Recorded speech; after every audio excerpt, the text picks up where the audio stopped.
you been? Hi. You're Nickole? Yes. Okay. So what's going on? So my friend, we were out of town for a business trip this weekend. Right. And I dropped her off at 2 o'clock this morning. She's 15 weeks pregnant. She wasn't feeling well, and she had a doctor's appointment this morning at 9.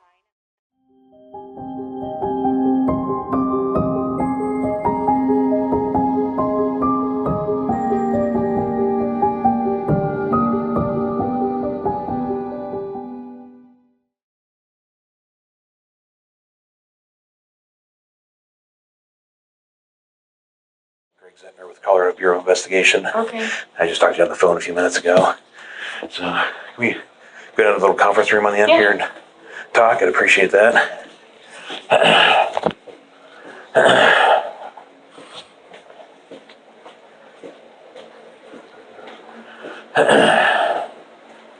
How are you liking the weather? And it's raining like crazy.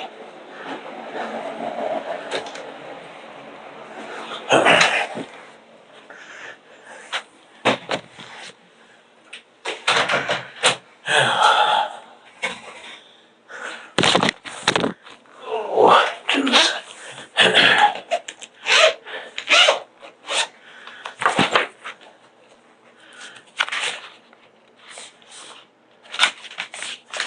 All right.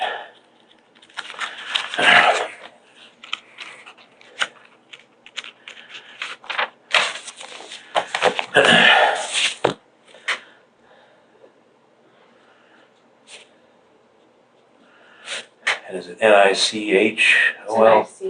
Nickole.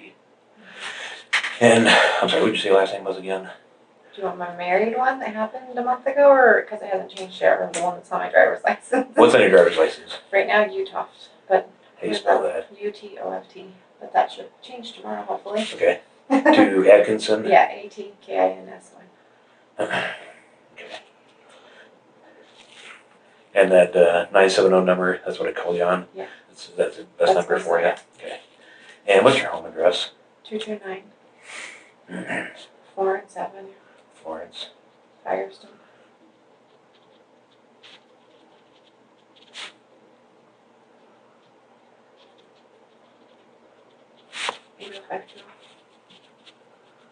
And what's your date of birth? 6481. Okay. All right, so I understand that you are pretty good friends with, is it Shannan or Shannan?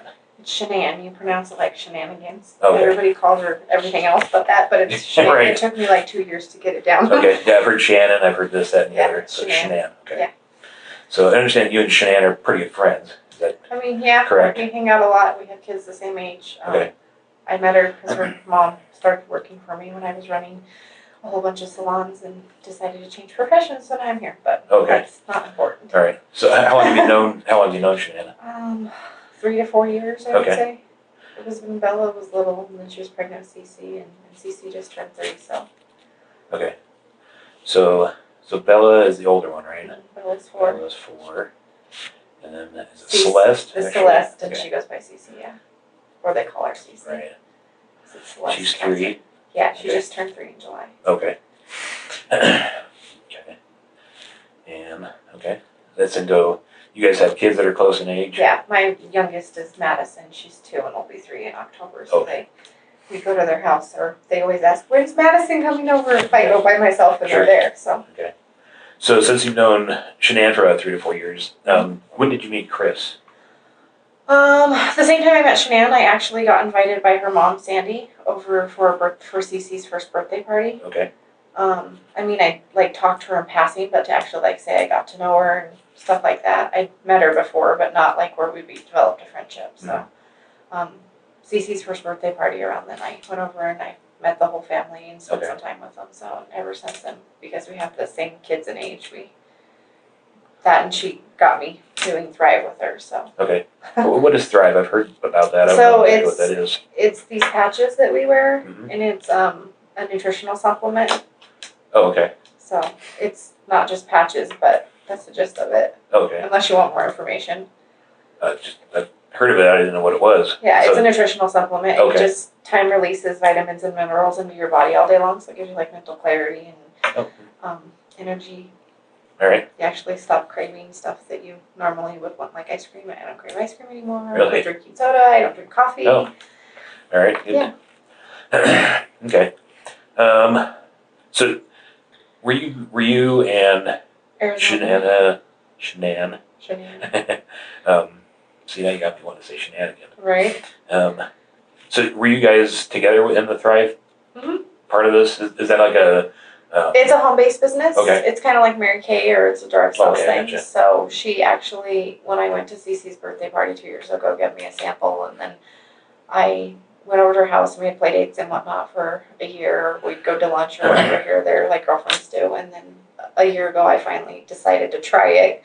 After the sample she gave me, sat there and I was like, okay, I texted her and was like, I'm gonna try it, and she's like, okay. And then like by day 2, I went over and signed up to be a promoter because I actually felt what it was doing for me. So I was like, she's like, you just be a customer. And I'm like, no, I'm going to talk about it. I want to make money off of it. So, Okay. Yeah. So you guys were wrapped up in the Thrive thing together. yes, And we so- left together. We flew out together and we flew back together. Okay. So you guys, was there like a Thrive convention this last There weekend? was a training in Arizona Okay. that some of the top leaders of the company were putting on. Okay. Where was it in Arizona? Scottsdale. At the Embassy Suites. Okay.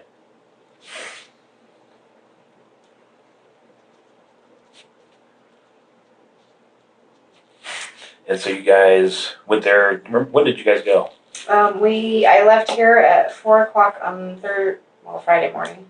So it was Thursday night. Friday morning, and I drove from here to her house and picked her up, and then we drove to the airport. Okay. Do you remember what time you picked her up? It was around 4:30. In the morning? Mm-hmm. You guys have a really early flight, I assume? Yeah, we flew out at 7. I can Airline? pull it up. It was Southwest. Southwest? Yeah, I can show you the boarding passes if you want. They're on my phone. And you flew from here to Scottsdale? Phoenix. Phoenix? Okay. It's about 20. That's Sky Harbor, is that right? Yeah.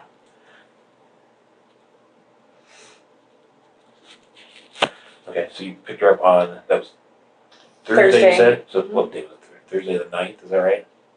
Well, it was Friday morning, so it would have been the 10th.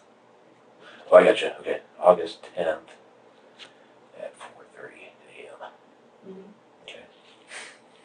And your flight was at what time? 7:10, you said, something like We that? flew out at 7. 7? Okay, So we got to the airport like right around 5:00. sure. Okay. So you picked her up from her house. Mhm. Is that the one on, 2825. yeah, what's her address? 2025? 2825. It just escaped me. Give me a second. Saratoga. Oh, there you go. I was like, Saratoga Trail, is that right? yeah.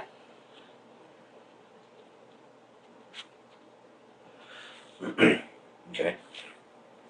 And did you go inside? Nope. Did you Because the just wait kids out were front? sleeping. She Okay. said, just text me when you get here. She was actually waiting on the front porch. Oh, she was? Okay. Yeah. So you didn't see any of the kids? You didn't Mhm. see Chris? No. She was just on the front porch Yeah. with a bag, suitcase? She had a carry-on suitcase in her purse. Okay. You remember what color her carry-on was? It's black. It's in the house sitting right by the stairs. Is it? Okay. I haven't been in there. So carry-on. Did It was wheels? sitting there. Yeah. Like your regular carry-on. Yeah, I think it's like I don't know, it's black and has some patent leather on it. Okay. It was sitting in because I've been in the house in the last 2 days. It was sitting right by the stairs. Okay. When we went in yesterday. Okay. So you pick her up at 4:30 at her house. She's got the carry-on and her purse. Mhm. What kind of purse does she have? It was a Dolce and Gabbana, like beige colored. It's in Beige. the house too. Okay. I found it in her office when we went through the house. So it's in the office?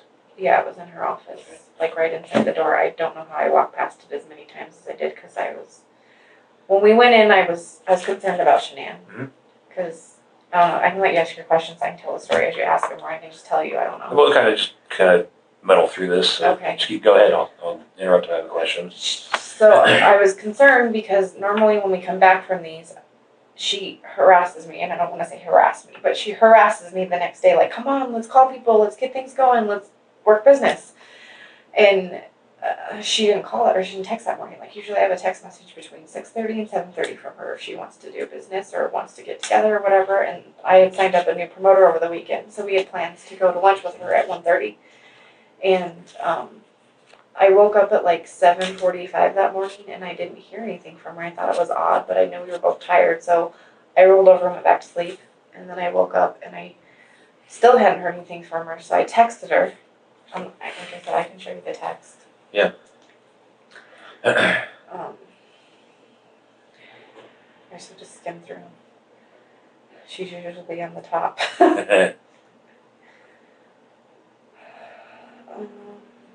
I texted her on yesterday morning at 8:43 a.m. asking her, how are you? 8:43. Yeah.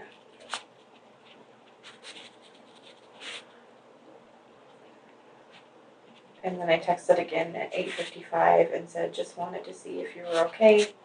I know you're hurting a lot last night. I hope you're okay. She's 15 weeks pregnant and she was having a lot of migraines over the weekend. And she she was tired. She wasn't eating because of what was going, like we were pushing food on her and water because she was dehydrated and not eating like she normally does. And I presumed it had to do with what was going on with Chris. So. All right, hang on. Let me catch up with you real quick. Okay, you're fine. Okay. Okay, so migraines. Let me make a few notes so we can come back. Yeah.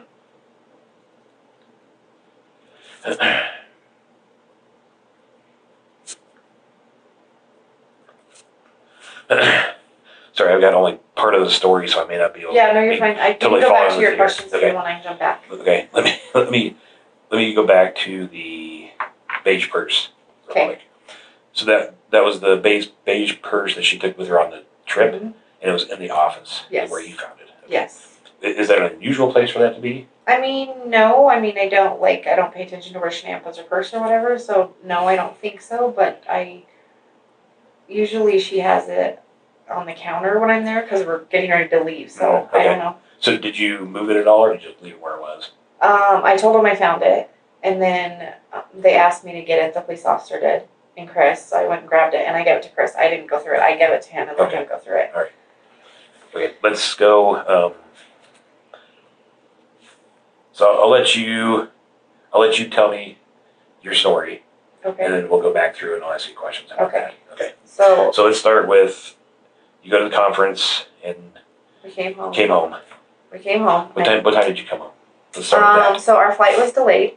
We were supposed to fly out at 8:45, I believe. I'd have to look at the boarding pass and get here at 11:25. And our flight got delayed, and we didn't actually take off. I want to say it was 10:20 is when we boarded the plane, and we didn't get here until 12:45 in the morning. 12:45. Okay. And then I dropped her off between. I thought it was around 1:45 because I got home a little after 2. But the neighbor's security system has me dropping her off at 1:48. Okay.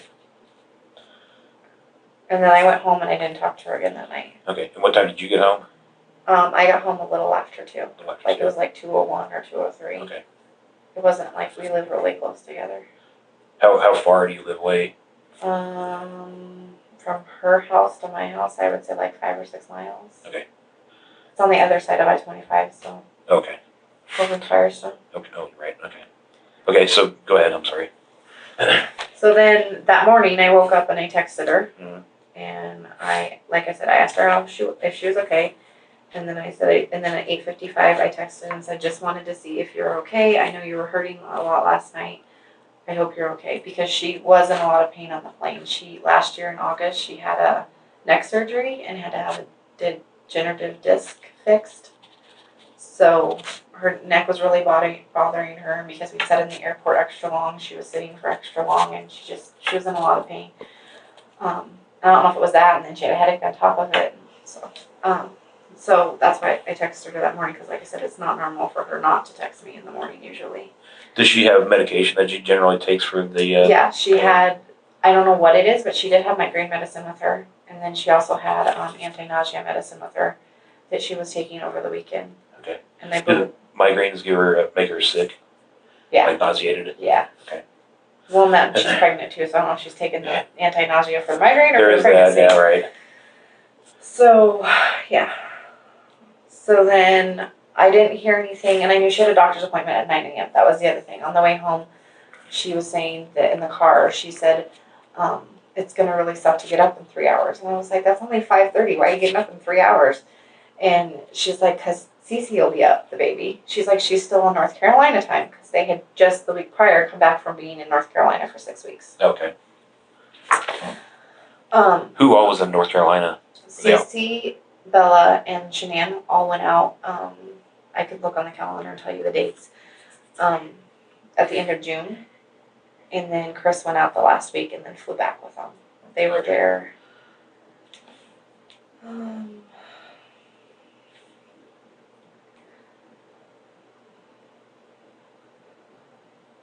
Let's see. We came back from San Diego on the 25th. So she flew out on the 26th of June, and then they came back. And then Chris flew out there on the 31st of July. And then they all flew back on the 7th of August. Okay. So the doctor's appointment was at prenatal? Yeah, it was a prenatal appointment. Okay. And so I texted her and said how her appointment went. Asked her how her appointment went. Find it again.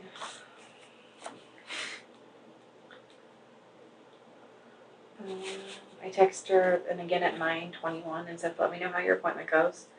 And then at 11:46, because I thought she might be busy out running errands or whatever. I mean, it wasn't like her, but...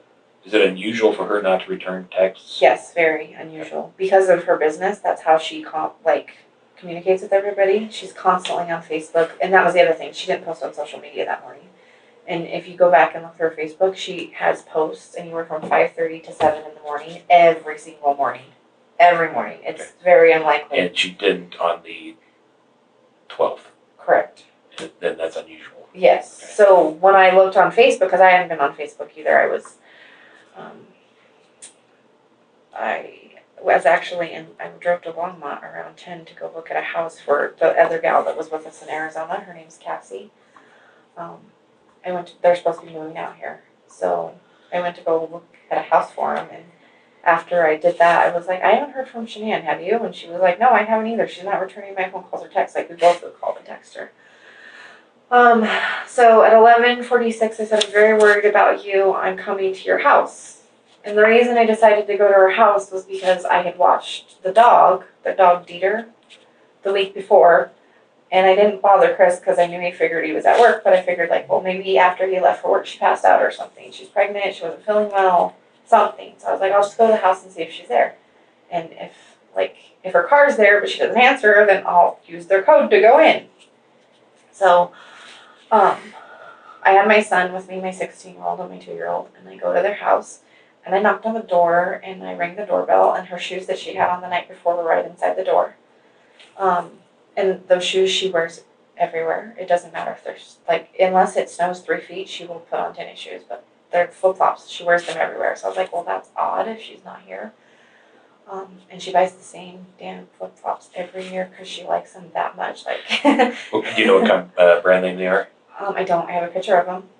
Can you send me some of this stuff? Yeah. If you have a picture of the flip-flops, that'd be great.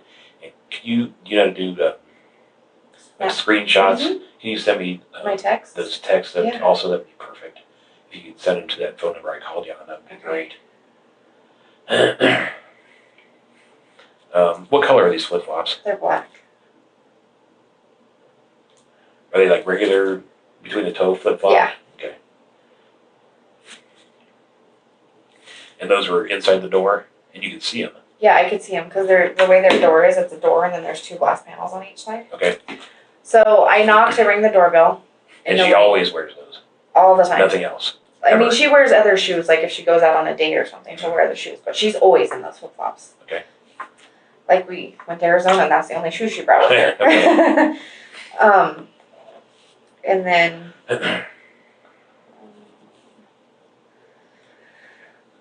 so she didn't answer. I knocked, she rang the doorbell, she didn't answer, and then I tried the code. I didn't even think to look for the car yet, but I tried the code, and then when I went to open the door, they have one of those locks like you have in a hotel room up top.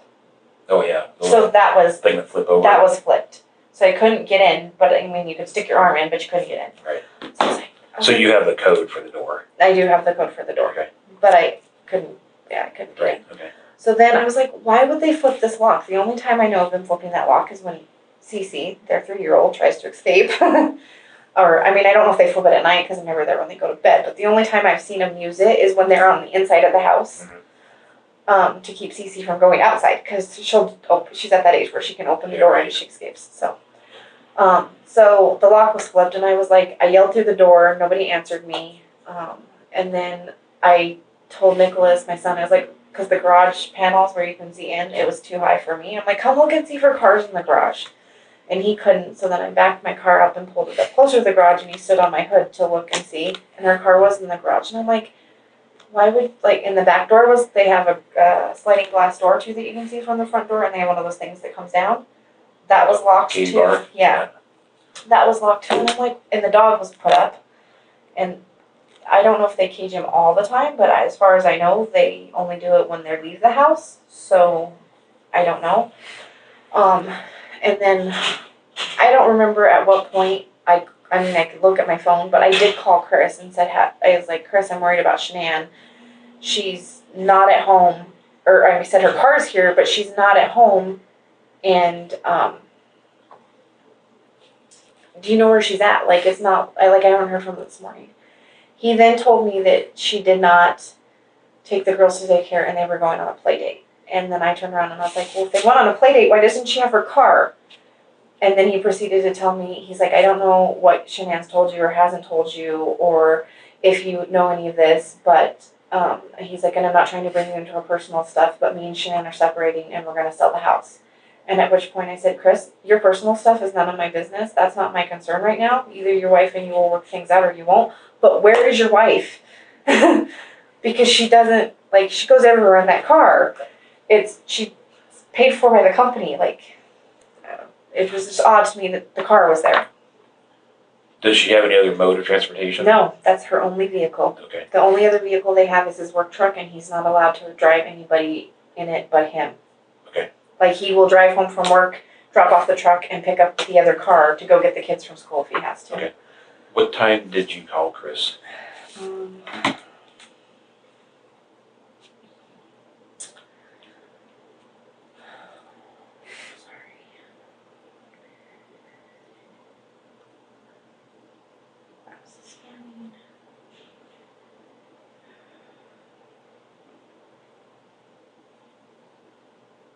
I called him at 12:27.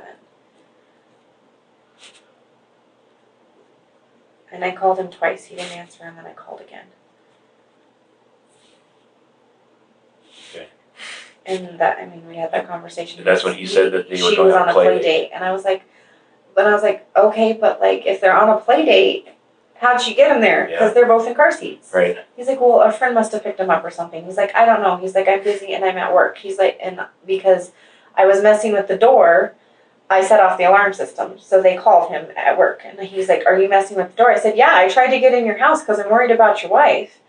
And he was like, he's like, she's on a play date. I can't tell you. I'm at work. He's like, I'll try and contact her. And he hung up. So then I went and locked the front door. And my son was messing with the garage door, and I told him to stop it, and he set the alarm off again. And then Chris called again and said, are you still at my house? And I told him no because we were leaving, but we left because I'm like, okay, well, let's go see if she went to her doctor's appointment. Because I'm trying to, like maybe, I don't know, maybe she did go on a play date. Who knows? So I drove to the doctor's office because I doctor there too, and I know they're not supposed to give out personal, and they didn't give out personal information. Like, I'm seeing it, and I know the whole HIPAA laws and all of that. I just walked up to him and I said, I know you're not supposed to tell me this. I get it. I don't need other information. I just need to know if Shannan Watts showed up for her doctor's appointment. And the lady looked at me and I was like, please, I just need to know if I need to be concerned. And if she didn't show up for that appointment, I know I need to be concerned. And she told me she didn't show up for the appointment. Okay. What time were you at the doctor's office? Do you remember? Well, if I called Chris at 12:27, it's probably like 15 minutes from their house. I can give you the address of the doctor's office. Yeah, if you know it. It's 6, yeah, because I go there all the time. It's Okay. 651 Mitchell Way.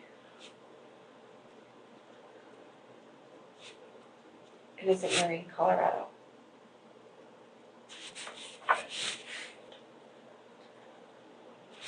And you think you're there 1 o'clock-ish, maybe? Let's see. Cassie called me when I was leaving there and I was heading back at 12:40. So yeah, I would say around 12:30, 12:40. Okay, 12. Because I got 2 phone calls from her friends because they both wanted to know what was going on. Okay. So you think it's about 15 minutes between their house and the doctor's office? Mm-hmm. So we call it 12:45? Would that be accurate, you think? Possibly, yeah. Okay. I'll call it, how about 12:40 to 12:45? Okay. Does that sound Okay. accurate to you? Yeah, well, I left the house. When I called Chris was when I left the house shortly thereafter, and that was at 12:27. So. Okay. All right. I don't want to put words in your mouth. No, I know. So then after I left the doctor's office, I was like, okay, something's seriously wrong. So, because I've been in contact with Cassie and Christina all morning, because these are people that would normally talk to her every day. I called them, I'm like, what do I do? Chris said she's with a friend, and they were both like, go back to the house and call the cops. So then I did. I drove back to the house, and I called Chris again, and I said, I'm going back to, I texted Shannan again. I don't mean to jump around. That's okay. I'm with you. There's just, I don't get it.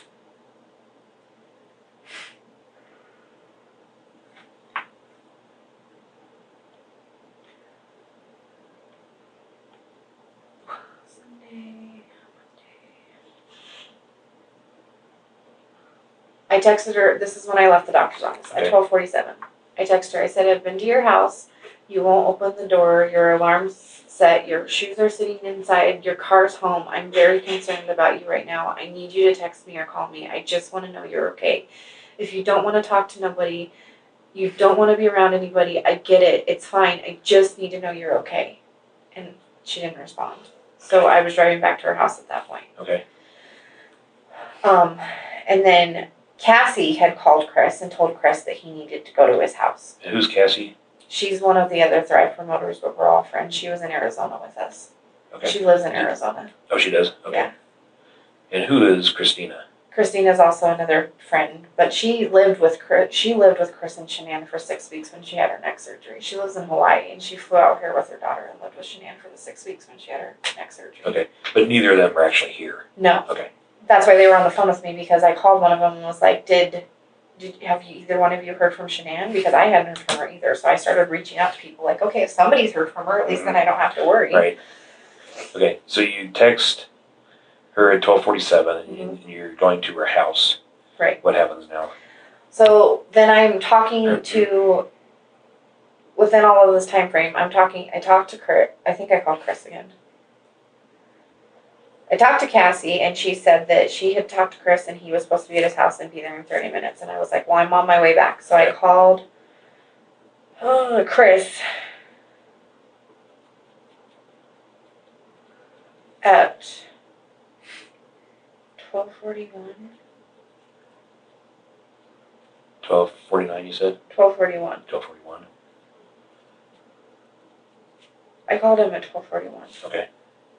Did you talk to him at that point? I can't remember if I talked to him or he didn't answer. Okay.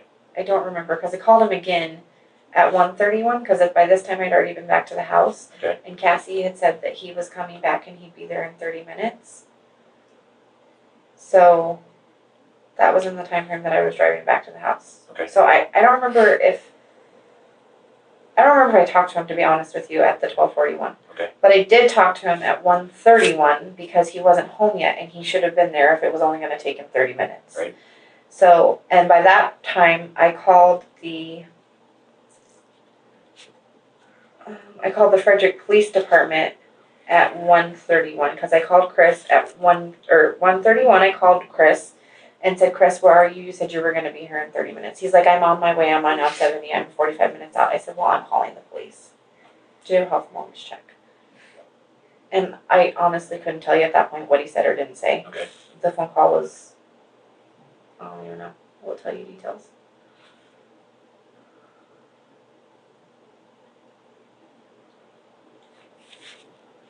I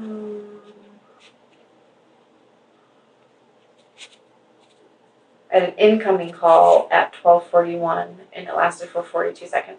I think that was him calling me to ask me if I was still at the house messing with the door. At 12:41. Yeah. Okay. And then at 1:31, I called him, and that's when I told him that, like, you're not here. And then he still wasn't at the house. By 1:52, I called again and was like, where are you? But I had already called the police then, and they were on What their time way. did you call the police? 1:33. Did you call 911 or the regular line? I called the non-emergency line Okay. because I didn't know whether they would consider that emergency or not, so I looked up the non-emergency line and called it. Okay. And then So then 1:52, you said you got another phone call? Or you I called him again? again, and I was like, where are you? Because the police were there, and they wanted to know how far out he was because we couldn't get in the house. The police couldn't even get in the house. Yeah. He's like, well, I don't want to break down the door if she's not in there. So the police officer did. So he was checking windows and stuff and trying to figure out how he could get in. And then he said he was like 10 or 15 minutes out or whatnot. I really don't remember. Okay. It was a very short conversation, though. I can tell you how long it lasted. I was on the phone with him for 17 seconds, so if that tells you. Sure. That's short. Yeah. So then Chris gets there, and the police officer was like, do you know where your wife is? And he's like, no. He's like, well, can you open your door so we can go inside?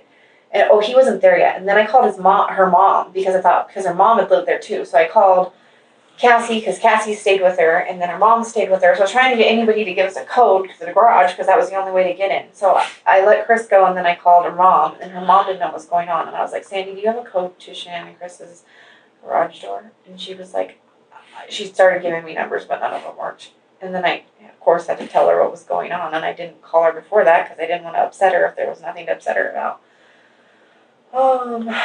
So, and then Chris showed up and let us in.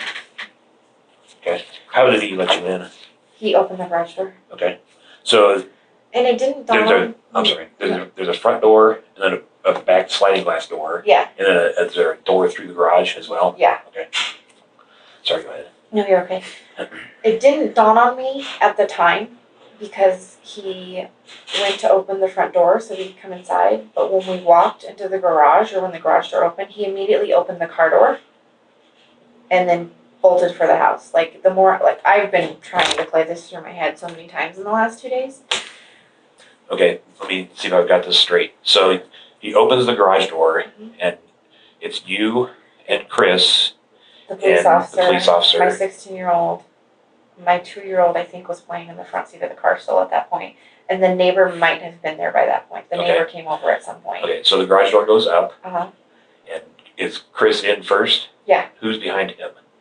I think it was the police officer and Okay. then me and my son. Okay, so as Chris walks by, what car is in the garage? It's a white Lexus. Okay, is it one of the SUV type Yeah, vehicles? I don't like a Ford Explorer type version. Yeah, okay. Yeah. And so he walks along the passenger side? I'm sorry, Yeah. along the driver's side? No, passenger side. Passenger side. And he opens the door. And it didn't, Front or front passenger door. front passenger door? And I don't know why that's sticking out of my head, but it like distracted all of us because I started looking at the car and then I looked to see if the girls' car seats were in there and whatever. And then he went and opened the front door and it, like, I didn't even dawn to go on the front door. We all went through the garage. But he went around and opened the front door, did whatever he did. And I'm not trying to incriminate the man. I don't know what my friend That's is. unusual. And it doesn't explain things. Okay. So let's see. So into the garage. Opens front passenger door. Mhm.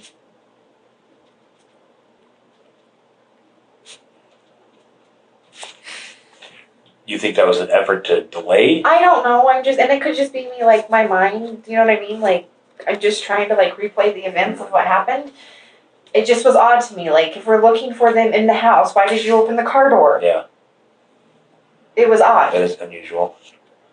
Okay, so I assume that delay wasn't very long. No, it was probably, like, 30 seconds, 45 seconds. I don't even know. It wasn't that long. But we went in the house. But I know I was, like, because I looked and the car seats were in there. I'm like, if she's with friends, why are the car seats here? Like, how many friends do you know carry around extra car seats? Yeah, none. So, yeah, so that's where, like, the more I thought about it since yesterday, I'm like, why did he open the car door? Like, that's something you do after the fact, I think. Like, I'd go inside and see if somebody was in there or if they were okay. So. Okay. So then you go inside. We're inside. Okay. Go ahead. And everybody kind of split. The police officer and him, like, everybody kind of split because we were looking for Cece and Bella and Shannan. Like, everybody just kind of split up because at this point, I don't know what you guys are considering this or not considering this, but at this point, we all split up and we're just looking to see if we can find them. Downstairs, upstairs, everywhere. Every room, everywhere. We're just looking. And they're nowhere in the house. They're nowhere. Like, okay. Nowhere. Can you describe the house, inside of the house for me? I mean, is it in shambles? Is it No. messy? Is it No, neat? it's clean. It's neat. Is and it clean. always that way? For the most part, I mean, the girls might have a couple toys out here or there, but no, it was really clean. Like, and Shannan's, like, I'm sure you're going to go in her house at some point. She's very OCD. Everything's labeled. It has its spot. Okay. It doesn't move from that spot. If it does, it gets put back in that spot. Like, yeah. Okay. Do you notice anything unusual? Does it smell weird? No, it just. Is anything out of place that I mean, you I could notice? say it felt weird, but. It felt weird. It felt weird. Let's talk about feeling weird. I don't know. By that point, it felt like it had an eerie feeling to it. My mind wasn't in a good place. Okay. Because it didn't. She never leaves that car. Like, that car goes everywhere with her. I mean, unless she's out of town and Chris needs the car because he has the girls, they always have that. She's always in that car. So, it was just weird to me that the car was there. Her shoes were by the front door. Okay. So would it be fair to say that for her to leave the house without her shoes and that car, it's out of character. it's very unusual for her? Yes. And it got worse as we went on. So we all split up and we're looking for things. And then I'm not sure how we all ended upstairs, but we all ended upstairs at one point, and Shannan makes her daughter's beds every day. Like, I've been upstairs, they have a playroom upstairs, I've seen their rooms. Those beds were not made. The beds weren't made. The little girls' beds were not made. Shannan's and Chris's bed was stripped. Okay. All of the bedding was, and I don't know if all of the bedding, but the bedding was all over in the corners of the room. And I didn't touch it, I didn't go through it. I don't know, like, if sheets were missing or anything like that, but all of the bedding was stripped off the bed, which I thought was weird.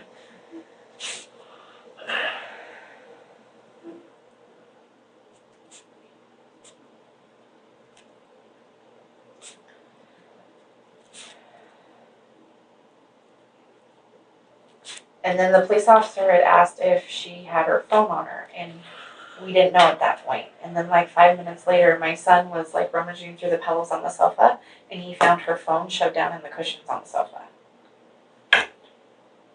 Okay. All right. Let me back up to the bed real quick. Okay. Okay. So just so I'm clear, so the girls' beds were not made, and that's unusual. Yes. Okay. And then the bedding for their bed, which I would say was a master bedroom. Yeah. You can see it from the stairs. Okay.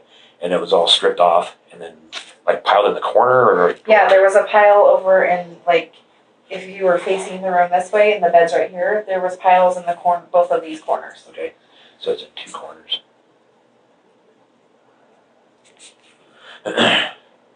Okay, so was it just a bare mattress that you saw? Yeah, there was a mattress cover on it, but like Okay. I don't know if it was a mattress pad or just a mattress cover, but there weren't any sheets or blankets or pillows on it. Okay. They were all on the floor, which I thought was odd because Shannan usually doesn't start a project unless she's going to finish a project because of her OCD-ness, if that makes sense. Okay. But Chris does all the laundry too. So if Chris left for work, why was the bed stripped? Right. And he says he takes care of all the laundry and does all the laundry. So that was the other thing. I don't know, they're silly little things, but like, why would he strip the bed before he went to work if Shannan was still there sleeping in it? Okay. You said the pillows were on the ground too? Yes. Did you happen to notice if the covers were on the pillows? I didn't. Okay. What color sheets were on the bed or were laying in the pile? They were white.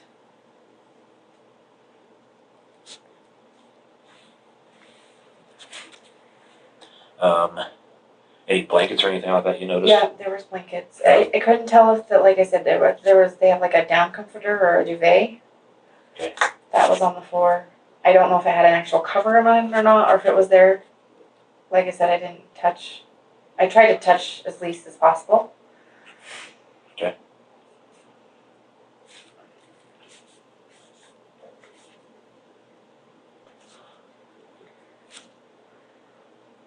Because, well, at that point, bad thoughts were going through my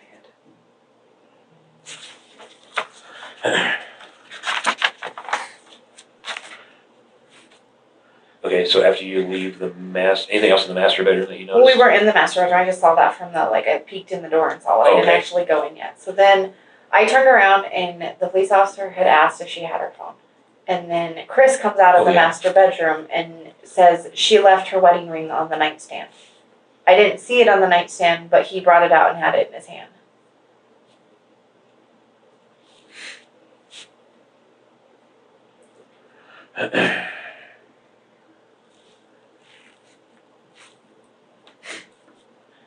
Did she have it with her Yes. in Arizona? It was on her hand. I don't think, the only time I've ever seen her take it off was when she had her neck surgery. Okay. Because you can't have jewelry on when you have surgery. All right, tell me more about the phone. So my son, like I said, he was rummaging through the pillows because we were trying to see if her phone was there. Because if it was, it's usually where people normally put phones or whatever, by the bed or whatever. I don't know why he chose to look in the sofa, but he did. He's a 16-year-old. I don't know. So Where is the sofa? it's right outside. They have so you have Chris's and Shannan's room are right here. Then there's a playroom over here and a bathroom. And then there's a laundry room right outside their bedroom. And then there's like a family room. And then across the hall is the girls' rooms. Like not a hall, but like the corridor or whatever you want to call it, the family room. Okay. The girls' rooms are right across there. And is this a 2-story home? Okay. It's both 3. It's got a basement too. Okay. So my son found the phone and it was stuffed down in the cushion. Yeah, I'm sorry, where is the couch again? Like, so it's in the family room? Yeah, it's right outside their bedroom. Okay. Like maybe 5-10 feet from the bedroom. Okay. Or more like 10 feet, I guess, because it's like you have to walk around the corner and over to it. Okay, he just starts taking off the cushions? Yeah, he was just, because it's one of those couches that has the base cushions and then it's got a whole bunch of like throw pillows on it. Mm. So he picked up her phone and it wasn't on. Okay. And then at that point, because I called her mom and I called Cassie, we were all on the phone together and they were on speaker. So they heard everything that was going on and everything that was being said. And the police As you're walking through the house? Yeah, because her mom was saying, like, look here, like, see if this is here. And I'm like, Sandy, calm down. Let's first see if she's in the house. So we found her phone, and Chris turned it on. The police officer asked him to turn it on. So they turned it on, and then it needed a code. I didn't know the code, but Cassie knew the code. It was the baby's due date. Okay. So we put that in, and then the last text and call that she had made was to Chris. Because they popped on he started doing stuff to it, Chris did. Shannan's phone's an iPhone, I can't run iPhones, yeah. Did you happen to see what time that last text was? I didn't, and I don't know if it was a text, it was just like on the call log or whatever. I'm pretty sure I don't know even know if it said Chris, I just not started to see, it could have said Cassie, whoever texted her last, I don't know. So then I walked away from the phone. I went downstairs because Sandy was like, Nikki, go look and see if the girls' meds are there. Because Cece, the 3-year-old, well, Bella too, but not as bad as Cece. They both have asthma, but Cece's highly allergic, like EpiPen, anaphylactic shock allergic to tree nuts. So Shannan always carries those stuff on her, like their inhalers, their EpiPens and stuff like that. So her mom said, go see if you can find the girls' medicine. So I went downstairs and I looked in the cupboard where I knew the medicine was. And I didn't see it, and I didn't even notice it till like a couple times passing or whatever. The thing that she carries them in, it was on the counter, but it was under the cupboard and it was like back in the corner. And I just I don't know, franticness, wasn't paying attention, but it was there. So she did not have the girls' meds with her. And then, because we found the phone, she was like, is her purse there? And I'm like, I don't see it anywhere. So then I started rummaging through the house trying to find a purse. And I didn't find it. And I'm like, no, her purse isn't here. I was like, so maybe she did go somewhere with the girls, like thinking that she did. And then it was odd to me because there was a pair of CC shoes right there, sat outside their shoe closet. And then there was a pair of shoes right by the back door. I think they were Bella's. And then for whatever reason, there was 2 pairs of shoes of the girls' shoes out on the back porch on a chair. And, I mean, Shannan, the girls have a blanket out and she says it's dirty and picks up after them. I mean, they very rarely have stuff scattered everywhere. So I found that to be odd, but I'm like, oh, maybe Cece wouldn't pick what shoe she was on and she was in a hurry because she needed to go. I don't know. So those were out, and then we went over to the neighbor's house because he said the cop had asked questions I couldn't tell you. Like, at that point, I wasn't really paying attention. I was trying to, like, look for things that her mom was asking me to look for. She asked me to check the knives. I'm like, no, all the knives are here on the counter, like the butcher block or whatever. She asked me to go down in the basement and look just to make sure. I went downstairs. Stuff like, I mean, she was like telling me, because she lived there, she's like, did you check her shoe closet? She has this amazing shoe closet in her office that her dad built her, sorry. But I was like, Sandy, like, they're not here. I don't know what to say. They're not here. Then at some point, the neighbor said he has security cameras that face the driveway. And he said it only picks up motion. So he has it time clocked of when I dropped her off and when I left.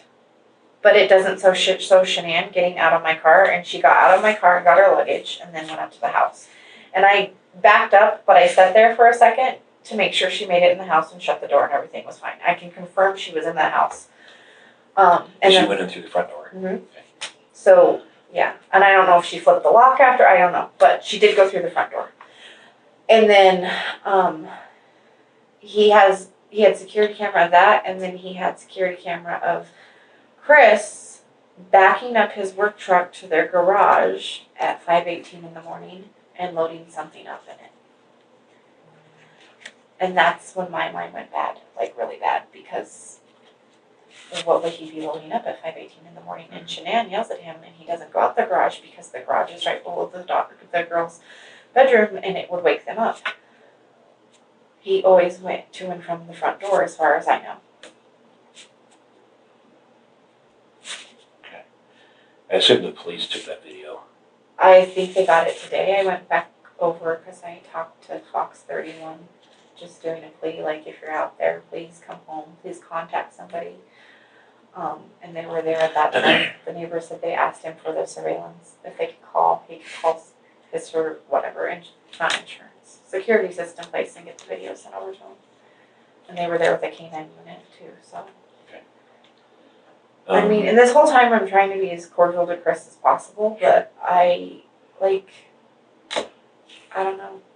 I think you said several times that your mind went to a bad place or something to that effect. Because her purse, well, then we found her purse. So then after we saw the videos, we go back in the house, and I found her purse right inside the door of her office. And I went in her office several times. It was like tucked right there by the door. I just walked past it. Was it behind the door? No, it was like right next to the door, like door was open, and then on the opposite side, it was sitting right inside the door. Okay. So did it appear like somebody was trying to hide it, or just? No, I think she just like somebody set it right inside the door as they were walking by or whatever. So, like, I don't know. He's never made me think that he would do anything bad or done anything to make me assume that, but Shannan wouldn't leave her phone. She wouldn't leave her car. She wouldn't leave without the kids' meds. Like, and I'm just like, Chris, you were the last one to saw her. Where is she? That was one thing I was going to ask you about. So this EpiPen that she carries for Cece, does she go anywhere without that? That I don't know, but I mean, I'm sure the school has them, but she had, like, I don't know how, I just know she carries it on her if she's going to go somewhere where there might be an issue. Yeah. I don't know if they have one in the car, like, I don't know to that extent, but I know, like, when she travels, she has a little case that has all of their inhalers and an EpiPen and all of that in it. So, and she just got back from North Carolina. So in her office, on her desk, there's bags of all different kinds of medications that the girls take, like, Tylenol, ibuprofen, Motrin, allergy medicine, and whatever. I don't know what they're prescribed to, so whatever it was all still in baggies. Okay. So my thought is, if you were going to leave your husband, why not pick up the baggies that are already packed and take them with you? Right. But all of their luggage was there too. That was the other thing. She bought the girls special luggage to go to North Carolina. Like, if you were going to leave, why wouldn't you pack up their clothes and take it? Okay. So did Shannan ever say anything to you about their relationship? So the week they were in North Carolina, and I can show you text that she sent me. She said, I think it was the second or third week she was there, and there's posts all over Facebook about it too. She got in a fight with Chris's mom because she went to Chris's mom's house to visit, and I think her name's Cindy. The other grandkids were there and they were older. Cindy bought ice cream that has everything Cece's allergic to in it. So Shannan asked, and this is just hearsay, I don't know. Shannan asked Cindy, please do not give this to the other grandkids until I get Cece to bed, because she's not going to understand and she cannot have it. And she took it and put it back in the fridge, and then I guess Cece went and got it, and then Shannan put her to bed, because she's so sick. Like, you eat not peanuts, but cashews and kiss her, she could go into shock. That's how severe it is. So, they argued or whatever. Shannan went back to her parents' house the next day, and as far as I know, she did not go back and see his parents. But they celebrated Cece's birthday while they were down there, because she turned 3 in July, and the parents did not come to Cece's birthday party.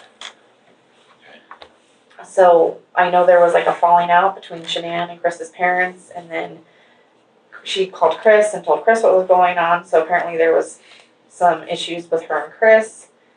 And the whole thing, I don't know. And then I was told that Chris went and saw his mom and dad while he was there and spent the whole day there. And Shannan's mom, Sandy, and Shannan both said that Chris was not himself when he came back. And then, I knew something was up because of Facebook. I didn't ask. I figured she'd tell me when she got back or whatever. We texted a couple of times, but she was on vacation, spending time with her family. She didn't post pictures of her and Chris that week. I don't know, they hadn't seen each other for 5 weeks, so it was a little odd that they weren't in pictures together or being lovey-dovey or whatever. So I didn't say anything. I just found it to be odd. There wasn't any pictures of Shannan either, and Shannan takes selfies all the time. It's an every morning ritual of a selfie, and you point to your DFT because you're trying to promote it type thing. There wasn't pictures of her very much that week either. So, and she texted me I don't know if she texted me, I'd have to look back on them. She either texted me or I'm pretty sure she texted me. She called me, I think, once, but she really couldn't talk. She was around Chris the whole time. And I can pull it back up if you want me to. It was a couple weeks ago, but I save all my texts. I've learned the hard way with employees. Texts are important.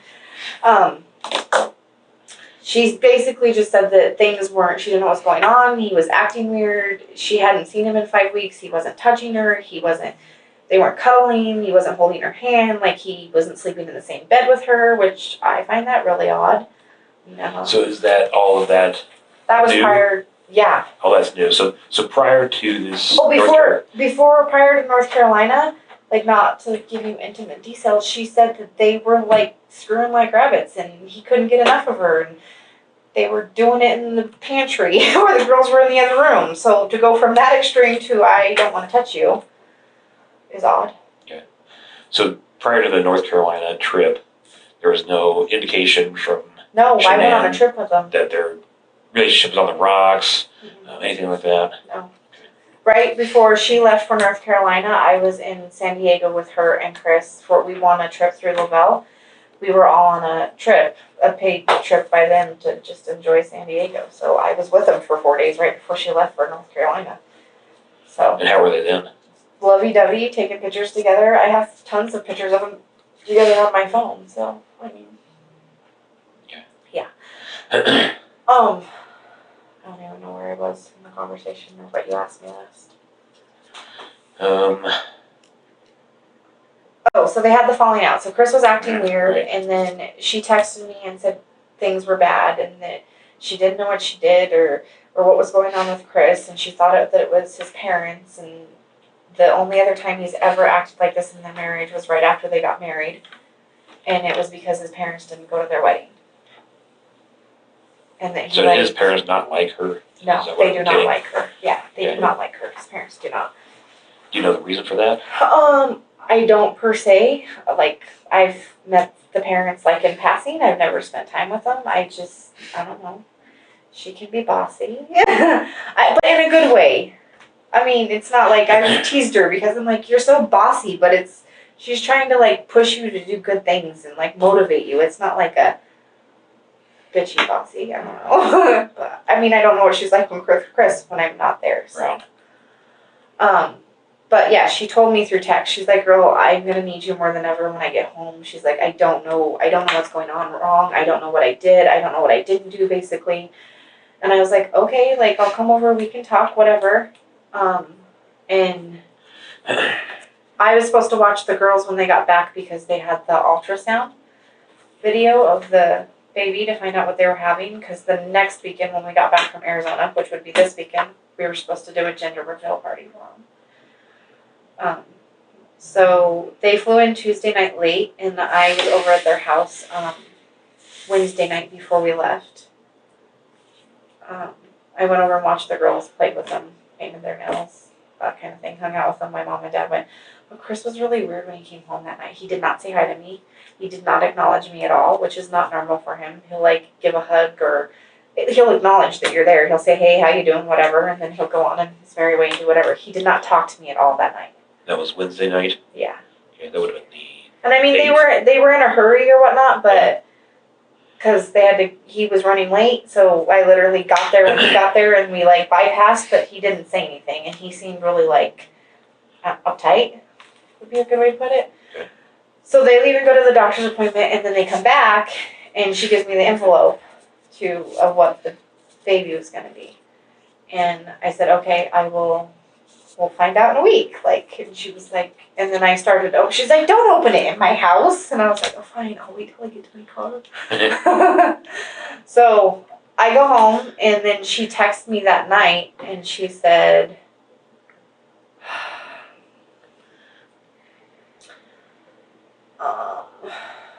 people blowing up my phone. I can tell you, I have not had so many text messages, phone calls, and messengers on Facebook ever in my life. I'm sure. I do not want to be a celebrity at all. I left a job because my phone blew up all the time.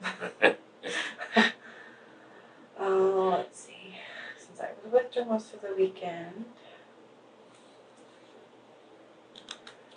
And how did she seem over the weekend? Did she seem fine? She was, last weekend, Yeah. She was not her normal self. She was very down.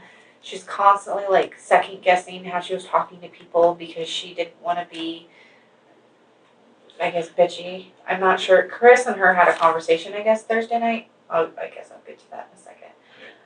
Sorry, go ahead. No, you're okay. So,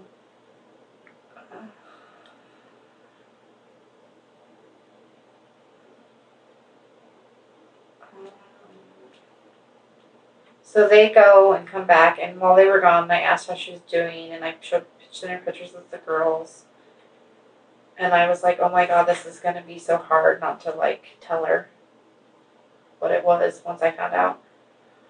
And then she texted me that night. I texted her at 9:46 because I knew by then. I said, "Oh my God, this is going to be so hard." She texted me at 9:55 on Wednesday and said, "Chris said we're not compatible anymore. He refuses to hug me. Said he thought another baby would fix his feelings. Said he refused couples counseling. So no gender reveal." So she canceled the gender reveal party. Okay, so that's Wednesday night. Wednesday. So that would have been Was it 8th, 9th? I think so. It would have been the 8th. 8th.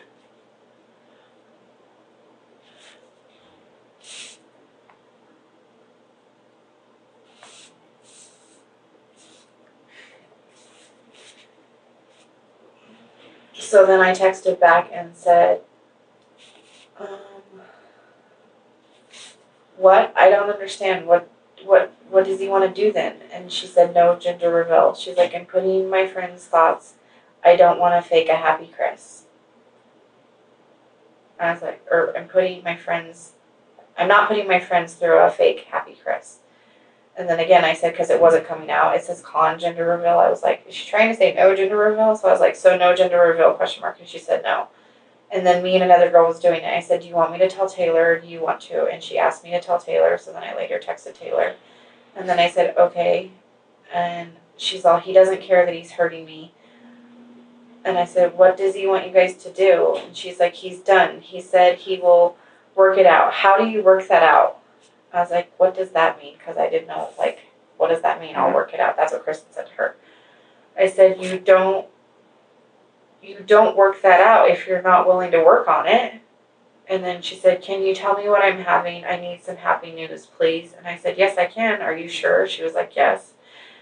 And she's like, I'm not telling anyone, though, not even Chris. I said, can I come tell you in the morning? I'd really like to tell you this kind of news in person and not through text. I didn't say not through text, but I said, I'd really like to tell you in person. And she said, sure. I said, or I can come tonight and tell you, like, right now. And she's like, no, it's okay. I said, are you sure? I will. Because by this time I was texting, it's a little after 10. And then I was like, I just want to see your face. She's like, it's okay, I'm still crying right now. So I'll wait until a.m. And I said, I can come over now. And she's like, no, it's okay, I'll wait. And I don't know if you want to know the text message, but she said I might go masturbate to relieve stress. So, you know. And then I talked to her by that point because this next isn't until Thursday afternoon. So I did go over the next morning. We were supposed to leave, well, obviously the next day, so everything was whatever. But I went to Walmart and I got some stuff for the baby, and I got them these champagne poppers. So if they did decide to do it, like, it'd be exciting for whoever did it, whether it was her and the girls or her and Chris or whatever. There was, you know, they're gonna have a baby. And they were having a little boy. They are having a little boy. And she asked him and I took her to her house and said, like, it was in a little bag or whatever, and I said, here, if Chris wants to do this with you or whatever, and she said he wanted to wait to find out with her that night. So I gave her the bag and I stayed for a little bit, and then because she was trying to, like, appease him or make him feel better or whatever, she wanted to mow the backyard. And I was like, Shannan, you're not mowing the backyard. It's like 80 degrees outside. She's like, I just need you to help me get it down the rocks or whatever. So I ended up mowing her backyard for her before I left, because I'm like, I'm not going to let you mow the damn backyard. I'm just not. So I mowed her yard, and then I went home and did my stuff, and I talked to her. She said, what if, because her anniversary with him, like their dating anniversary, I think was the next day, on Thursday. So she's like, do you think I should ask him to go away so we can work on things while I was there? And I was like, I mean, you could. I mean, I don't know what he's willing to do. So she did text him, and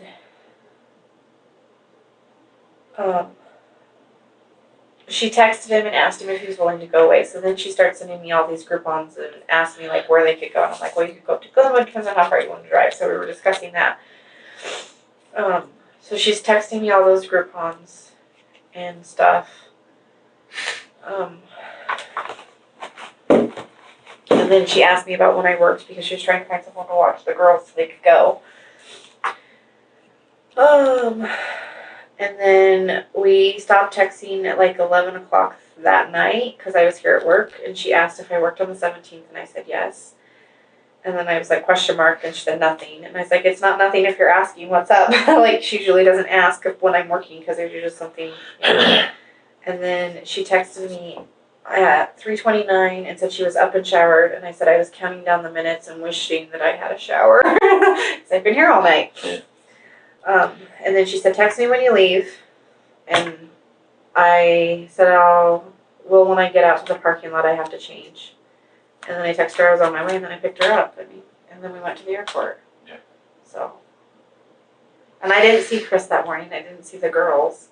But she was off all weekend. I mean, we were constantly telling her, like, eat Shannan. I carried a water bottle with me all weekend, and I was constantly giving it to her, telling her to drink, because she kept saying she had a headache. And Cassie, that was with us, is a nurse. So we're both, like, taking care of her, because that's our nature. And she would take a couple bites of food and wouldn't eat them. And then normally, like, and I know she's 15 weeks pregnant, but normally we'd, like, go out and do something. We didn't go out. We stayed at the hotel the whole weekend. Except for going to dinner. We'd go to dinner and come back. So, even the whole last day we were there, the whole point of us staying there the last day was to, like, go see Arizona or explore in Scottsdale. I sat in the hotel room with her.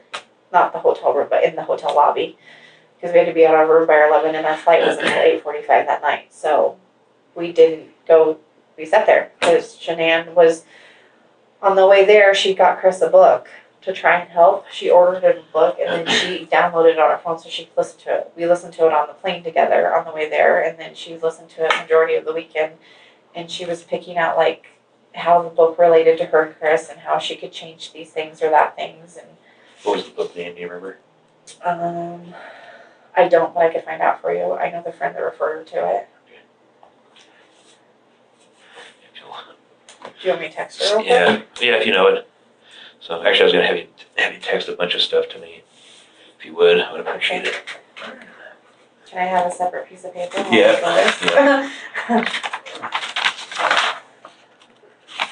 And I know I asked the detective earlier that called me, but I wasn't trying to be non-cooperative or whatever. I've talked to so many people.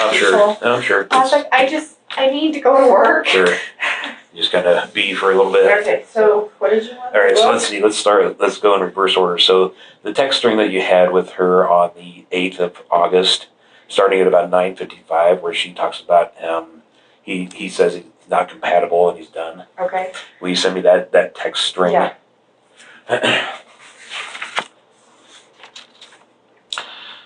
Let's see. And then I'll give you other people's information, because, like, Cassie, I don't know if they were in text message or not, but Chris told her she didn't want the baby. We did. Mm-hmm. Yeah, if you'll put I can write down everybody's information. Yeah, if you'll write down Cassie and Christina as well. And then if you'll do the photograph of the shoes.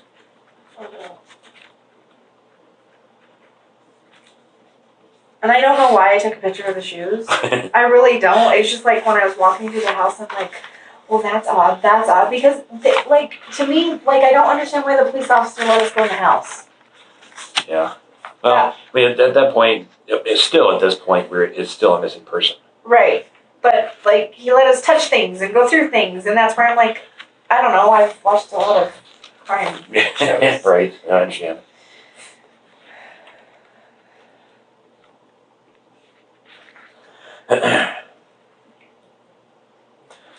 If you could do the few texts that you sent her on the day of the morning that she was supposed to go to the doctor's office, which is as the well. 12th. The 12th, yeah. Okay. Like you said, you sent several texts that morning. If you send me screenshots of those two.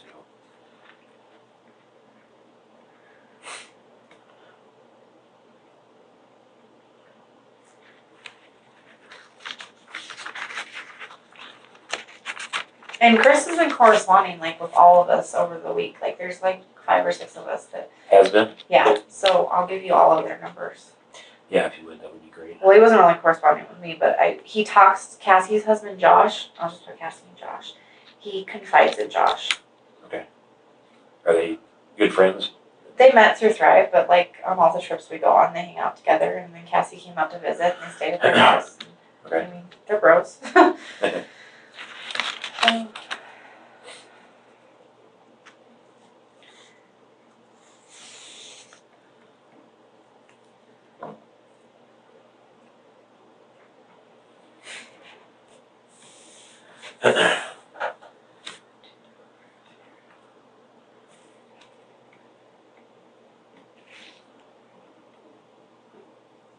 So is she still considered a missing person? At this point, I don't know if anything's happened since I've been talking to you. Well, because the lady that called me, she's like, we have some more evidence we need to talk to you. And I was like, okay. Yeah, a lot of it's just a clarification thing.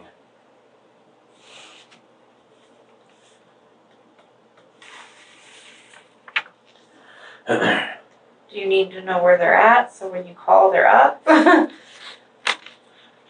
Oh, some of those in Hawaii, you mean? Yeah, like Christina's in Hawaii Yeah, and he's right. Abby's They're on in the Hawaii, East that's Coast. Eastern, and she's in Arizona.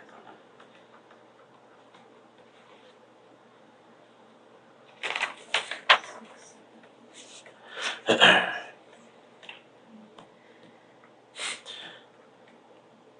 Did you happen to take pictures anywhere else on the inside of the house? I can look. I don't know why the shoes stick out to me. Probably because she wears them all the time. Okay. She's like, you should buy these shoes. Do you have her mom's number? Go ahead and give it to me. I'm sure we've got it somewhere, but make sure I've got that.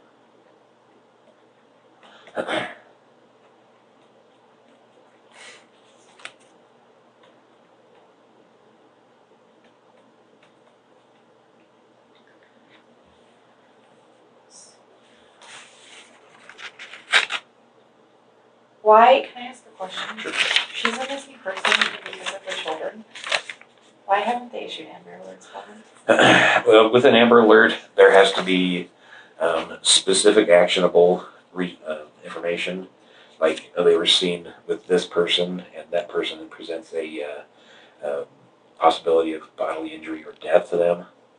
Okay. Since we don't have at this point an indication that they've been actually kidnapped or anything like that, that's the reason it hasn't been an actual Amber Alert.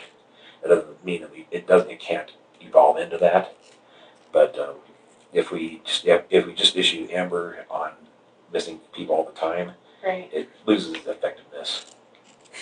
Okay. Then you want. I was going to ask you, any indication of infidelity on either party? So, this weekend, this is one of the things that happened this weekend.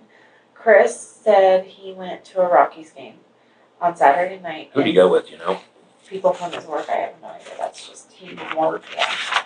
He went to a Rockies game on Saturday night, so they got a babysitter for the girls. And Shannan was texting with the babysitter to check on the girls throughout the night. But we were in Arizona, so they're it's an hour difference, right? Mm-hmm. An hour later. Chris wasn't home at like 9 o'clock, which she thought was odd because it was an afternoon ball game. And then she checked her bank statement and he went out to dinner, which that's not odd, but the total was $60-some. And she's like, why would he spend $60-some at dinner? And I'm like, maybe he had some beers, I don't know. You remember where that was? The Lazy Dog in Westminster, off of 144th and I-25.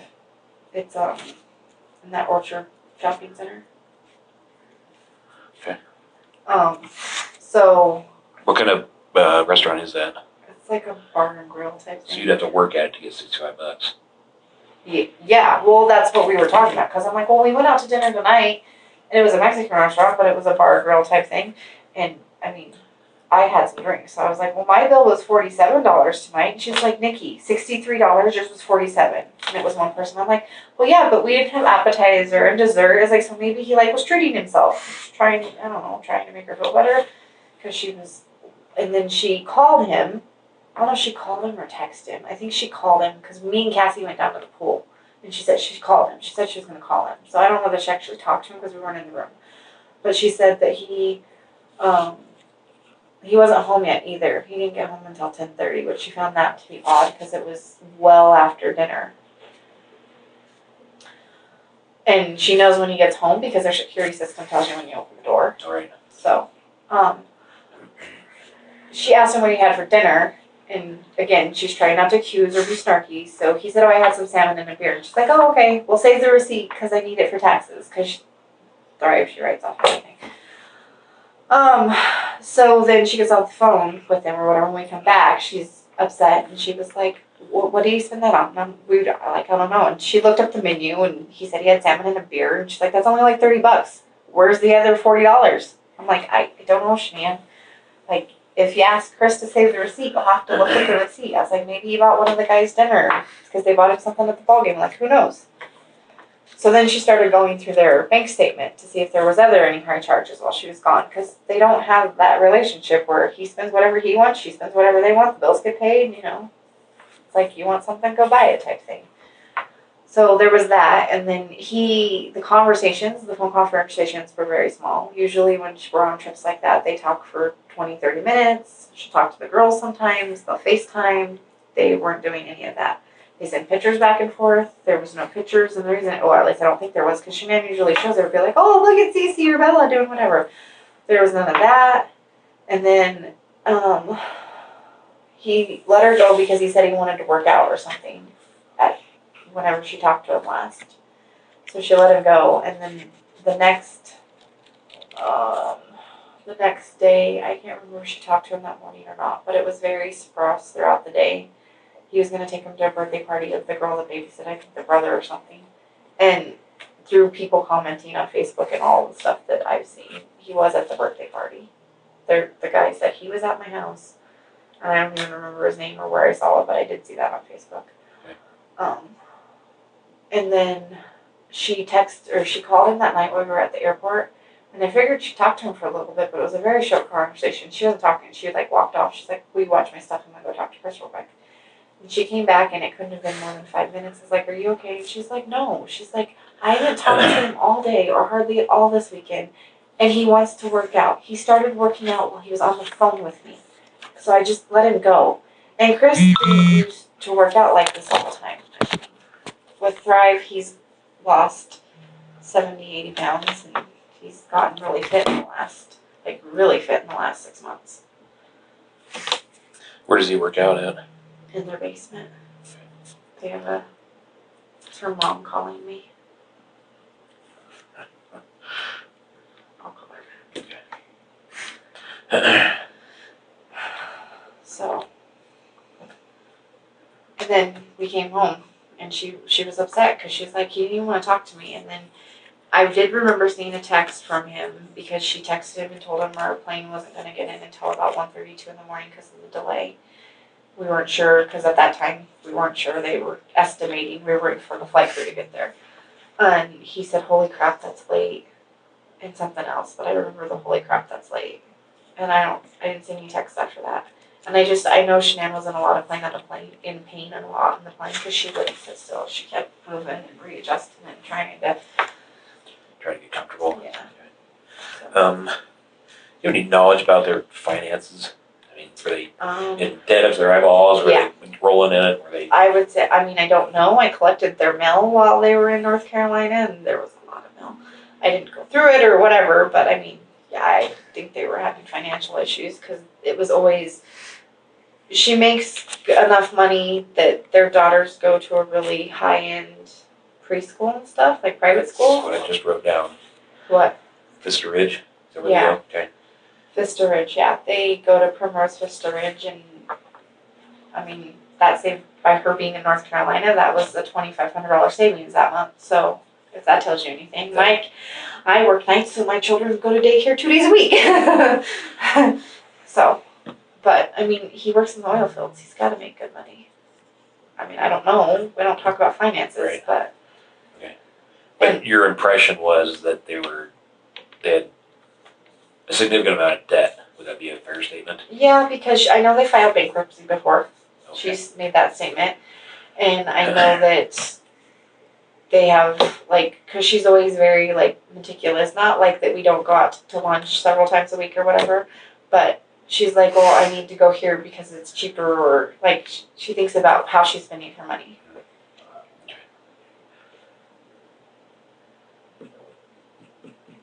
So did they go to Vista Ridge, full-time? Uh-huh. She works from home, and she takes them full-time. She takes them Mm-hmm. every day? Yeah, Shannan usually takes them every day. Okay. And is that the one in Erie? Mm-hmm. That was the other thing. I was going to call school and see if the girls were there. And I actually got a text message this evening from one of the parents at the school that does Thrive with us. She was in Arizona with us. She didn't fly in and fly out at the same time, but she texted me. There's so many people texting me. It's ridiculous. And she said that one of the other moms, I have that too, one of the other moms at the school said that they heard Chris call yesterday morning and say the girls weren't going to be there.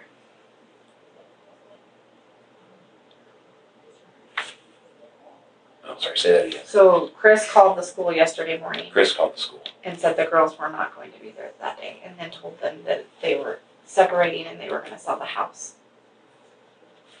Do you remember who that was? I don't have a name. I have a Max's mom, but I can give you Karen's number and you can call her. Yeah.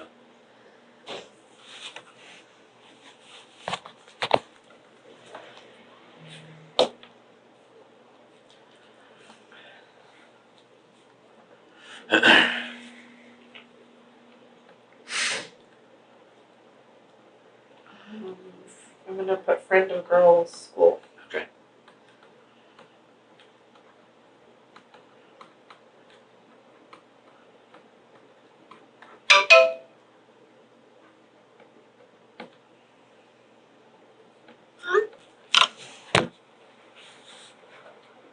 Okay. All right. Anything that we haven't talked about you think we need to? It's funny. I was talking to Cassie on the way to work, and I was like, I'm losing my mind. I don't want to forget anything. I don't want to. I think she texted me and told me a list. I know that sounds horrible. At least I thought she did. Well, yeah, you were going to check for pictures, other pictures. Oh, yeah.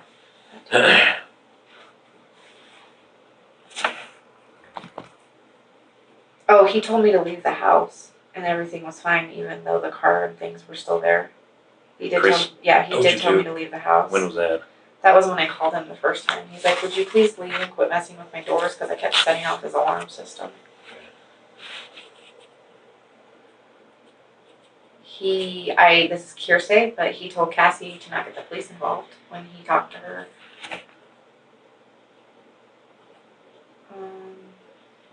He mixed up his stories with everybody. So he told me that the girls and Shannan were on a play date. And then he told her mom something different. And then he also told Addie, which I gave you her number, he texted Addie something different too. I think one of them was that she left in the middle of the night, and the other one was she left that morning with the girls. Okay. And she said he told the girls' school that they weren't going to be there. They were separating and moving out of the house. Shannan wouldn't leave anything without anything, especially meds. And the other thing, the house was locked up. Like, the more I think about it, there's no way she could have left that house without somebody seeing her. Like, the way it was locked from the inside, if she was in that house when Chris left, she would have had to go out the garage. Do you know what I'm saying? Yeah. So if Chris didn't lock that house up like that before he left, she would have been noticed on the neighbor's camera. Like,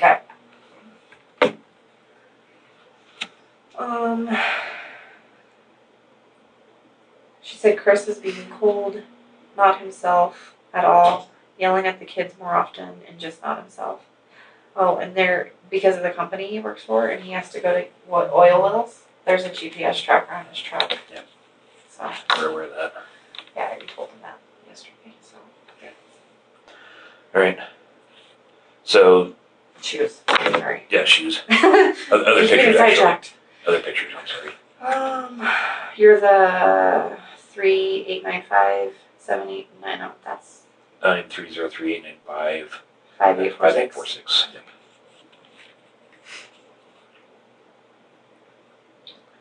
I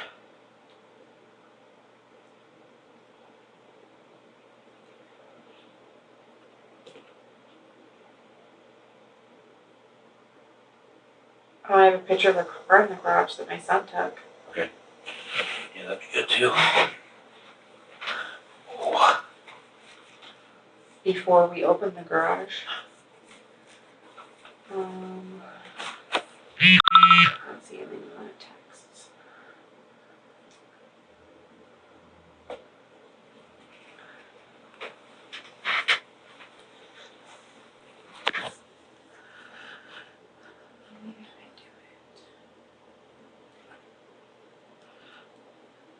Oh, and I do have a screenshot of the guy that said he was at his house.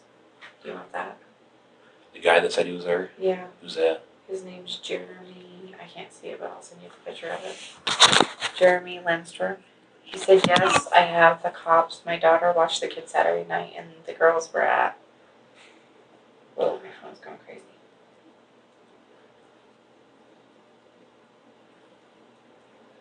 And I don't know why, but I sent you a picture of a screenshot of an update that Amanda had sent. Oh, let's see. And then you wanted mine. I sent you the one from that morning. You wanted the one from the day before, right? The 8th, or before we left? Yeah. One where you talked about that they weren't compatible. Yeah. Yeah, that'd be great. If you would.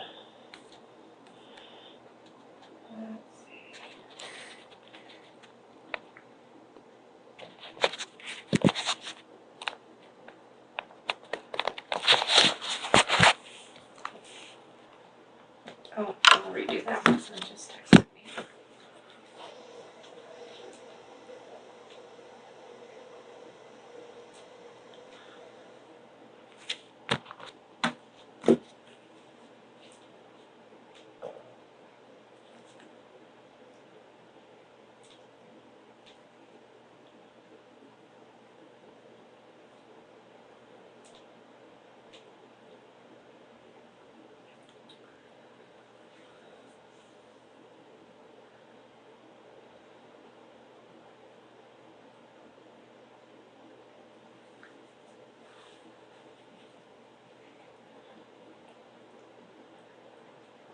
Okay.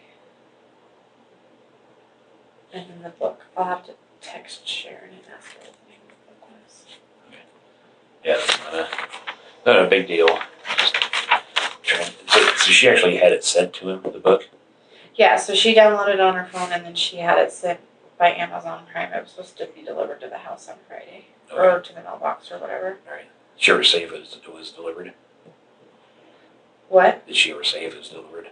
She didn't. Okay. And she said she was going to wait to ask him if he read it because she didn't want to be pushy and be like, hand me that. Right. And she told us she was going to write him a letter over the weekend. Whether she did or not, there's a book that was in her purse. It's a green book, and it says like some quote on the front of it. So I don't know if there was a letter in there that she started to write in, or if she was writing stuff down of like things she could change or she'd done wrong or whatnot. But she had that book with her the whole weekend. It was a notebook, like a binded notebook. It's like a mint green. And for the life of me, I can't remember what it says on the front of it. Okay. But she had that the whole weekend, and she was writing it off and on. So I don't know if that, but that was at the house with them. So. Okay.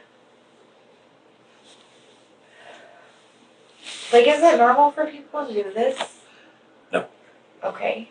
So I'm not crazy to think badly. No, and the circumstances kind of it's hard to not go to that place. Yeah. You know, with especially with, you know, the keys, the phone, medications, the kids, the car. You know, you kind of look at the totality of everything, Right. and it kind of starts to add up to a little bit of suspicion. And that's why we're involved. The FBI is involved. Right. So it's definitely got our attention, and we're doing the best we can to see if we can find her and the kids. I mean, today, when I was at the house, give me a second.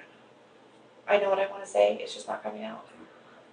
Chris was out because the neighbor came over to me after I talked to the reporter. He came over to me because it was in front of their house, like off to the side of it. And Chris had actually came out of his house because the canine dogs were going in, and we were going to go in the house just to check on him. Like, I'm trying to be cordial because I don't want to think that, but in the same token, I'm thinking that. But he's got no family here either, and like I really don't want to think that of this person because I really, really cared about my friend and those girls. But I checked on it. I was like, "Are you okay?" And the neighbor pulled me aside and said, "When you get a chance, come talk to me." And I was like, "Okay." Like, why do you want to talk to me again? And he's like, "This is weird and things are bad." And I'm like, "Obviously, dude. Like, I don't know what you're going to say." So then I went back over to Chris and I said, "Do you know anything? Has anything hit the checking account? Like her credit cards? Did she take any credit cards?" Like, I'm still in my mind trying to process. And he said, no. I said, Chris, did she, because we get paid every Tuesday on Lavelle. And you have to set it up either for like a prepaid credit card type thing, or you have to set it up for direct deposit into your checking account. So I was like, do you know the login? Log in and see if she had her money transferred today. And he logged into it, and he didn't, like, it hadn't been transferred for the last 2 weeks, what she got paid from Lavelle. So I was like, transfer it. He was like, why would I transfer that? And I was like, because if it doesn't hit your account, it's going to hit some account. I mean, I don't know if that was smart or not smart, but if it doesn't hit their personal checking account, then it's got to go somewhere. And who's paying that? Lavelle. Lavelle? What is that? It's the Thrive company. Oh, the Thrive, okay. Yeah. Lavel? Mm-hmm. And I can give you, I don't have Paul Garrett's number, but Addie Maloney would have his number, and they might actually be able to look and see if Chris says it doesn't hit the account. Paul Garrett's the CEO of the company. How do you spell Paul's last name? I don't know, I can look it up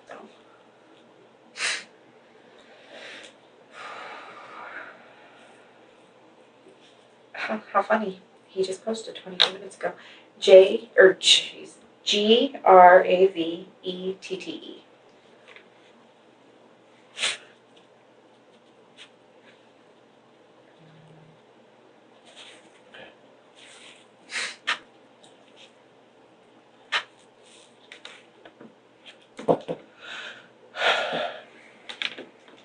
Okay.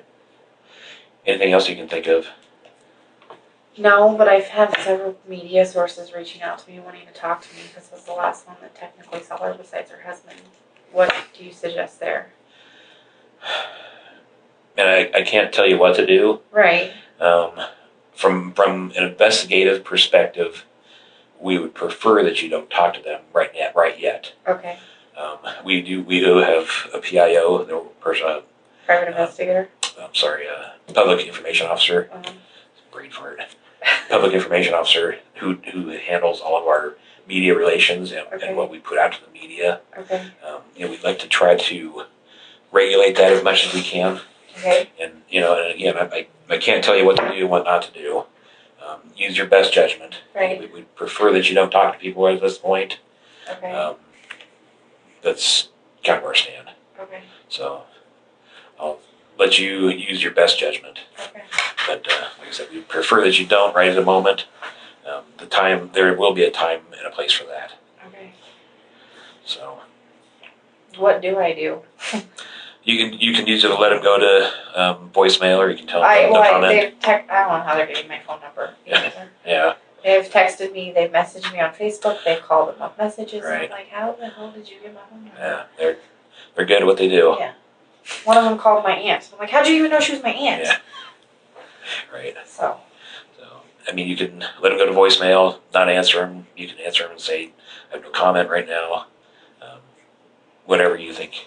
okay. So, and if you think of anything further, please send me an email. Okay. So that's my desk line on there. Okay. You got my Or my send me cell an number. email. Yep. Okay. So, or send me a text. It's fine too. Okay. So, Would you stay away from Chris? at this point, I mean, there's no reason for me to go over there, but then I'm the only one here, so they're like, well, what's Chris doing? I'm like, I don't know. Yeah. I'm not sitting at his house 24/7 with him. Right. So, I mean, and I understand your desire to want to be involved and try to I don't help. necessarily in that sense. I don't understand. Yeah. No, I get it. Oh, yeah, sorry. Thanks. And your list. Oh, You yeah. want that? Yeah, Yep. you want that. So,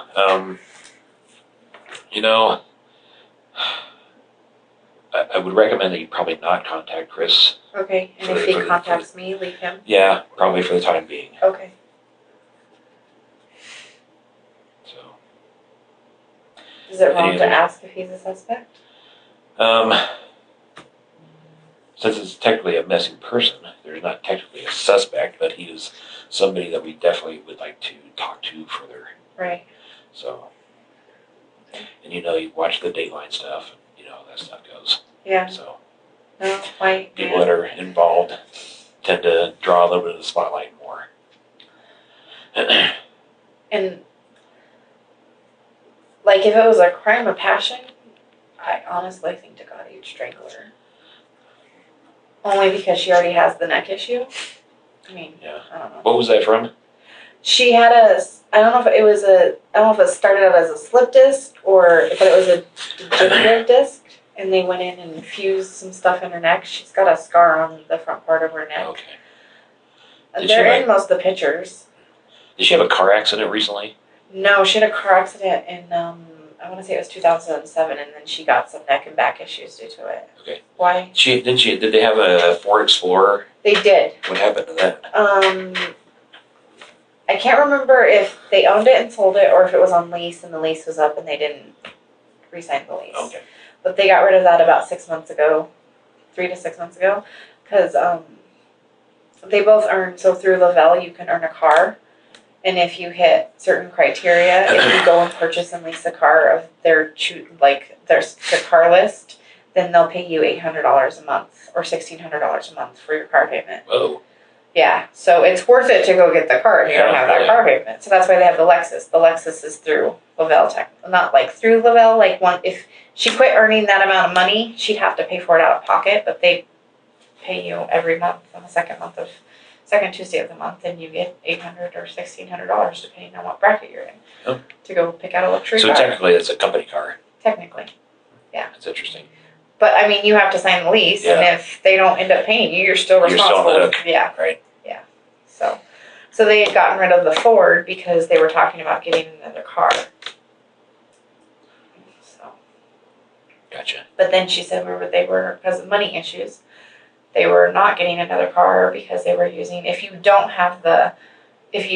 go purchase the car, then you still get a car stipend, but it's only $300. So they were just using the $300 for whatever. Okay. So, yeah. All right. Okay. But yeah, if you think of anything else, send me a text or send me an email. Okay.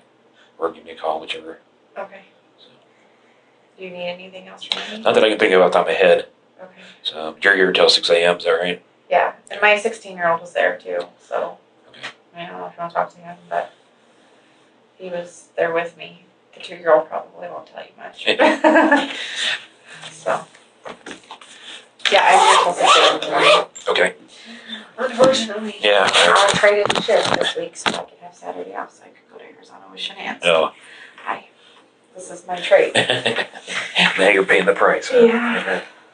Always the one. All right. Well, thanks for sitting down with me. I appreciate that. You're welcome.